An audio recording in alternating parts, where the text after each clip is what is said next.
Home minister तो आप बन चुके हैं, लेकिन आप अकल आपकी एक रत्ती की भी नहीं है। ऐसे शख्स को तो एक मोहल्ले का काउंसलर तक नहीं होना चाहिए था, जिसे बीजेपी हुकूमत ने होम मिनिस्टर की सीट पर बैठा दिया है।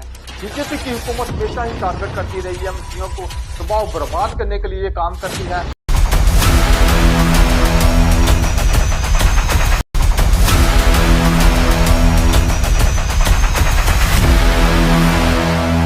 सबको जय मसीह। गवर्नमेंट ऑफ इंडिया के थ्रू एक रैली निकाली जाती है जो कि बीजेपी निकालती है। इस रैली में एक मुद्दे को पेश किया जाता है। अमित शाह जो इंडिया के होम मिनिस्टर है, नहायत शर्मनाक बयान उन्होंने दिया है क्रिश्चियन कम्युनिटी के लिए, बस मुस्लिम मिनोरिटीज के लिए बहुत ही शर्मनाक उन्होंने अल्फाज यूज करते हुए कि इंडिया के अंदर, पंजाब के अंदर हरी परवत हो रहा है, लोग हिंदुओं को मसीही कर रहे हैं। वो अनट्रैक्टिव यही बात करना चाहते थे। ये फर्स्ट टाइम नहीं है, इससे पहले भी इन्होंने इस तरह के बहुत से बयान पेश कर चुके हैं। हालांकि अगर आप देखें, अगर वो क्रिश्चियनिटी को टारगेट करते हैं कि क्रिश्चियनिटी में लोग मजहब को तब्दील कर रहे हैं, वो डायरेक्टली वो पास्टर अनुकरुल्लाह के ऊपर अटैक कर रहे हैं। क्योंकि आपने देखा होगा कि पास्टर अनुकरुल्लाह पे इल्जाम लगाए जाते हैं तो 25-25 लाख लेकर मजहब को तब्दील करते हैं, लेकिन ऐसा नहीं है। आप जरा इस होम मिनिस्टर की वीडियो को देखिए। आज पंजाब की शांति सिख हिंदू एकता के बगैर संभव ही नहीं है। आज पूरा पंजाब धर्म परिवर्तन से जूझ रहा। पंजाब में धर्म परिवर्तन पर प्रतिबंध डालने का लेकर आए। कांग्रेस और आप पार्टी को मालूम नहीं है, वोट बैंक की लालच में धर्म परिवर्तन को फैसिलिटेट करते हैं। उनको मालूम नहीं है नवे गुरु श्री तेग बहादुर साहब ने। जी, तो आपने देखा होम मिनिस्टर इस वक्त क्या कह रहे हैं कि हरी पर्वत हो रहा है, यहाँ पर मजहब को तब्दील किया जा रहा है। लेकिन क्या ये सियासी रैली थी या फिर मजहबी रैली थी? एक होम मिनिस्टर का ये काम नहीं होता कि वो ये चीजें देखें कि क्या कुछ हो रहा है, बल्कि होम मिनिस्टर काम की बिहाफ के ऊपर अपनी स्टेटमेंट को पेश करते हैं कि हमने ये काम किए हैं। ये स्टेटमेंट होनी चाहिए, उनके लोगों को रोजगार दिया है, जो काम भी अपनी पार्टी ने किया है। बीजेपी पार्टी जो नरेंद्र मोदी की पार्टी है, जो हमेशा से ही अक़लियतों के खिलाफ रही है, खासतौर पर मुस्लिमों के खिलाफ रही है। बीजेपी की हुकूमत हमेशा ही टारगेट करती रही है, मुस्लिमों को दबाव बर्बाद करने के लिए काम करती है। आप इनके सोशल अकाउंट पर देख लें, अभी रिसेंटली आपने देखा होगा T20 वर्ल्ड कप हुआ है, तो बीजेपी हुकूमत ने क्या किया है। जो ICC के चेयरमैन है जिसका नाम जय शाह है, वो भी बीजेपी का एक बहुत बड़ा लीडर बनने चाहता है, क्योंकि वो भी बीजेपी को सपोर्ट करता है। आपने देखा होगा जब T20 वर्ल्ड कप जीते हैं तो इसको मंदिर के अंदर ले जाया जाता है। इस बात को लेके इंडिया के अंदर भी बहुत ज्यादा हंगामा खड़ा हुआ था कि आखिर ये इंडिया की ट्रॉफी थी, इसे मंदिर में ले जाने की क्या जरूरत थी। बहुत से लोग इस बात को इंडिया के अंदर ही उठा रहे हैं, ट्वीट कर रहे हैं कि देखें, मैन ऑफ द मैच जो टूर्नामेंट का रहा है वो था संजू सैमसन। संजू सैमसन को आप देखें तो वो मैन ऑफ द टूर्नामेंट था। क्या वो ट्रॉफी उठा के चर्च में ले जाता? हालांकि उसने ऐसा नहीं किया। होम मिनिस्टर के बयान को तो आपने सुना है, अब जरा पास्टर अनुकरुल्लाह के बयान को सुने कि पास्टर अनुकरुल्लाह क्या कहते हैं। ये होया और एक भी बंदा तेरे सामने ना आऊगा कि एजेंसियां कितने ने, लोग कितने ने, बेबुनियाद एक ही देखो। जे असी मान लो कहने कि 1 करोड़ बंदे ने धर्म बदल लिया और किसी ने पता तक नहीं चलिया, फिर सानू वैसे ही शाबाशी दे दियो कि 1 करोड़ बंदे ने धर्म बदलता, करोड़ा रुपया लाता। एक पास कहने जी 20 लाख रुपया लिया जी, 30 लाख का फ्रॉड कर लिया। एक पास कहने कि 25 लाख दिता एक बंदे ने, फिर 30 लाख की करूगा, 25 लाख तो एक बंदे ने कई बार ना इन्हों का समझदार बंदा इन्होंने स्टेटमेंट सुने तो उन्होंने कई बारी मेरा भी बयान की लोड़ नहीं, वो उन्होंने स्टेटमेंट तो ही जज कर सकता कि यार 30 लाख लिए इन्ना रौला पाता है तो उदा करे 25 एक बंदे। इतने तो होना चाहिए कि 50,000 करोड़ दी गल्लां होनी चाहिए कि। जी, तो आपने देखा कि पास्टर अनुकरुल्लाह ने बिल्कुल एक वाजिया बात कर दी है कि हम कैसे ये धर्म परिवर्तन कर रहे हैं, मुस्लिमों को थ्रेड किया जाता है। अभी रिसेंटली आपने क्रिसमस पर भी देखा होगा कि बीजेपी की हुकूमत के अंदर रहते हुए कितना मुस्लिमों को टॉर्चर किया गया है। आप जरा इस वीडियो को भी मुलाजा फरमाएं। चर्च का फादर से मैं पूछना चाहता हूँ कि जीसस क्राइस्ट का ग्रंथ का नाम बताओ। इंडिया, भारतवर्ष में ये पैदा हुआ ही नहीं था। विदेशी क्रिश्चियन लोगों का, विदेशी भाषाओं का बाइबल हमारे इंडिया में क्या रहेगा? हमारा क्या है? चारों वेद है, मनुस्मृति है, उपनिषद है। हम कोई भी क्रिश्चियनों का बाइबल को फॉलो नहीं करेंगे।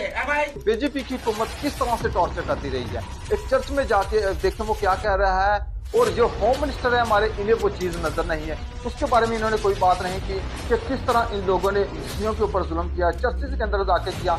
अमित शाह होम मिनिस्टर को ये चीजें नजर नहीं आती कि देखें हमारे लोग क्रिश्चियनों के साथ क्या कर रहे हैं, क्रिश्चियनों को तो किस तरह बर्बाद कर रहे हैं, इसके ऊपर इन्होंने कोई बात नहीं की।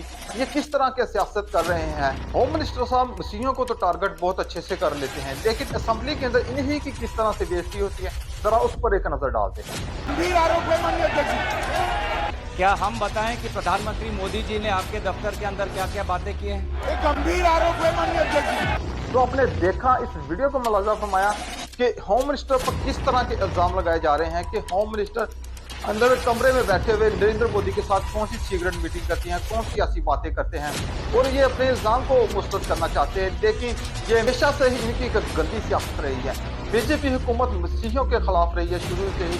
ये बीजेपी का एक होम मिनिस्टर बना हुआ है, लेकिन इसे होम मिनिस्टर नहीं, ऐसे शख्स को तो एक मोहल्ले का काउंसलर तक नहीं होना चाहिए था, जिसे बीजेपी हुकूमत ने होम मिनिस्टर की सीट पर बैठा दिया है, जो हर वक्त मजहबी बातें करना चाहता है, मजहब को सियासत बनाना चाहता है। बहुत से लोग इंडिया में इस बात के लिए एहतजाज कर रहे हैं कि आखिर होम मिनिस्टर ने ऐसे कैसे बयान दे दिए, वो अनडायरेक्टली मसीहियों को टारगेट कर रहे हैं। पहले भी उन्होंने बहुत से ऐसे बयान दिए हैं। बहुत से मसीहियों ने इस बात के लिए एहतजाज किया है कि आखिर होम मिनिस्टर ऐसे बयान क्यों देते हैं। पूरा पंजाब धर्म परिवर्तन से जूझ रहा, पंजाब में धर्म परिवर्तन पर प्रतिबंध डालने का लेकर आए। कांग्रेस और आप पार्टी को मालूम नहीं है, वोट बैंक की लालच में धर्म परिवर्तन को फैसिलिटेट करते हैं। अमित शाह जी ने डायरेक्टਲੀ ਇਨਡਾਇਰੈਕਟਲੀ ਕ੍ਰਿਸਚੀਅਨਿਟੀ ਨੂੰ ਟਾਰਗੇਟ ਕੀਤਾ ਪੰਜਾਬ ਦੇ ਵਿੱਚ। ਮੋਗਾ ਰੈਲੀ ਦੇ ਵਿੱਚ ਆਈ ਸੀ ਜੋ ਉਹ ਕਨਵਰਸ਼ਨ ਦੇ ਧਰਮ ਪਰਿਵਰਤਨ ਦੇ ਵਿਸ਼ੇ ਤੇ ਬੋਲ ਰਹੇ ਸਨ। ਇਹ ਸਟੇਟਮੈਂਟ ਉਹਨਾਂ ਨੇ ਪਹਿਲਾਂ ਮਹਾਰਾਸ਼ਟਰ ਦੇ ਵਿੱਚ ਲਾਸਟ ਟਾਈਮ ਦਿੱਤੀ। ਇਸ ਤੋਂ ਪਹਿਲਾਂ ਸਟੇਟਮੈਂਟ ਉਹ ਜਦੋਂ ਪੰਜਾਬ ਦੀ ਪਹਿਲਾ ਇਲੈਕਸ਼ਨ ਸੀ ਉਹਦੇ ਵੀ ਦੇ ਕੇ ਲੰਚ ਗਏ ਸੀ, ਪਹਿਲੀ ਦਿਹਾੜੀ ਸਟੇਟਮੈਂਟ ਦਿੱਤੀ, ਹੁਣ ਮੋਗਾ ਵੀ ਸਟੇਟਮੈਂਟ ਦਿੱਤੀ ਉਹਨਾਂ ਨੇ। इंडायरेक्टली वो क्रिश्चियन नो टारगेट कर रहे हैं। पंजाब के अंदर क्यों आकर वो इस तरह के बयान को पेश कर रहे हैं। तो दोस्तों आप क्या कहते हैं होम मिनिस्टर के बारे में, कि इन्हें ऐसा करना चाहिए या नहीं करना चाहिए। ये हमेशा से ही ऐसी बातें करते रहे हैं, मिनोरिटीज मसीहियों के खिलाफ रहे हैं, मसीहियों को टारगेट करते रहे हैं कि मसीह यहाँ पर बढ़ रहे हैं, हिंदू कम हो रहे हैं, ये ऐसे है, ये वैसे है। ये बातें होम मिनिस्टर के करने वाली नहीं होती। अगर आप बाकी कुछ करना चाहते हैं, अगले इलेक्शन में जीतना चाहते हैं, तो इस तरह से सियासत नहीं होती। लिहाजा आप मसीहियों को टारगेट करना आप छोड़ दें। जिसने मसीहियों को टारगेट किया है वो हमेशा बर्बाद हुए हैं। कोई एक काम ऐसा बताएं जो आपने मसीहियों के लिए किया हो। हमेशा आप इस तरह की हरकतें करते हैं, मसीहियों को टारगेट करने की कोशिश करते हैं, क्रिश्चियनिटी को टारगेट करने की कोशिश करते हैं। उस बात के इसके पास एक भी जवाब नहीं मिला। जब असेंबली में सच के पूछा जाता है, क्या होम मिनिस्टर से पूछा जाता है कि नरेंद्र मोदी के साथ आप क्या मीटिंग कर रहे थे, तो असेंबली में ये सच चीखता और चिल्लाता है। और देखिए किस तरह से अपने ऊपर लगे इल्जाम को तरक करना चाहता है, लेकिन ये सच नहीं है। वो बिल्कुल दुरुस्त असेंबली के अंदर बता रहा है, लेकिन ये रैलियों के अंदर आकर लोगों के सामने ये ना कि ये धर्म परिवर्तन हो रहा है पंजाब के अंदर, ये ऐसे हो रहा है। क्या ये एक सियासी बयान है? इनका कोई अपना काम तो होता नहीं, ना ही ये कुछ इस तरह के काम करते हैं कि जो स्टेजों पर बैठकर ऐसी स्टेटमेंट पेश कर सके, हमने पब्लिक के लिए ये काम किया है, मिनोरिटीज के लिए, मसीहियों के लिए ये काम किया है। इस बीजेपी के अंदर एक बात भी ऐसी नहीं है। इसको होम मिनिस्टर बनाने का मकसद ही यही था कि क्रिश्चियनिटी को टारगेट करे, मसीहियों को इंडिया के अंदर टारगेट करे। अमित शाह जी, आप इंडियन गवर्नमेंट को प्रेजेंट करते हैं, आपके पास तो सारा डाटा होगा कि कौन लोग कितने कन्वर्ट हो रहे हैं, कौन कितने कन्वर्ट हो रहे हैं। अगर आपके पास अथॉरिटीज है, आपके पास पैसा है, हर चीज का आपके पास इख्तियार है, लेकिन फिर भी आप ऐसी बातें करना, मसीहियों को टारगेट करना नहीं छोड़ते। अगर आपको लगता है कि धर्म परिवर्तन हुआ है, तो क्यों नहीं आपके पास जो डाटा मौजूद है उसको कंपेयर किया जाए, आप उस डेटे को कंपेयर कर लें। अमित शाह जी सिर्फ इस बात के लिए ये ऐसी बातें कर रहे हैं क्योंकि इलेक्शन आ रहा है और इलेक्शन में इन्हें हिंदुओं की सपोर्ट चाहिए। सिर्फ ये सपोर्ट हासिल करने के लिए इस तरह के टारगेट करते हैं कि देखे मैं इनके खिलाफ हूँ। होम मिनिस्टर तो आप बन चुके हैं, लेकिन आप अकल आप पे रखी भी नहीं है। अगर आप इलेक्शन जीतना चाहते हैं तो मुद्दों पर बात करें ना, क्या आपने किया है, क्या आप करेंगे, क्या हम नोटिस के लिए करेंगे, क्या कुछ यहाँ पर करेंगे, वो आपने कोई ऐसी बात नहीं की। लेकिन अब मोदी के चुने हुए हैं तो जाहिर है अब मोदी ही आपके अंदर बोलता है। अगर आप इतने ही जबरदस्त होम मिनिस्टर हैं तो आप उस डाटे को निकालें, उस डाटे को रीड करें, फिर कोई बात करें, पब्लिकली बात करें कि किन लोगों को टारगेट करना है, क्यों टारगेट करना है, ये आपके जहन में बातें होती हैं। तो लिहाजा कर एशियान को टारगेट करना छोड़ दें, यही आपके लिए बेहतर है। तो दोस्तों चैनल पर फर्स्ट टाइम पे चैनल को सब्सक्राइब जरूर कर लीजिएगा। तो दोस्तों आप अमित शाह के इस बयान पर क्या रद्द-ए-अमल देना चाहते हैं, क्या कहना चाहते हैं, कमेंट सेक्शन में अपनी राय जरूर दीजिएगा। Thank you so much, God bless you all of you.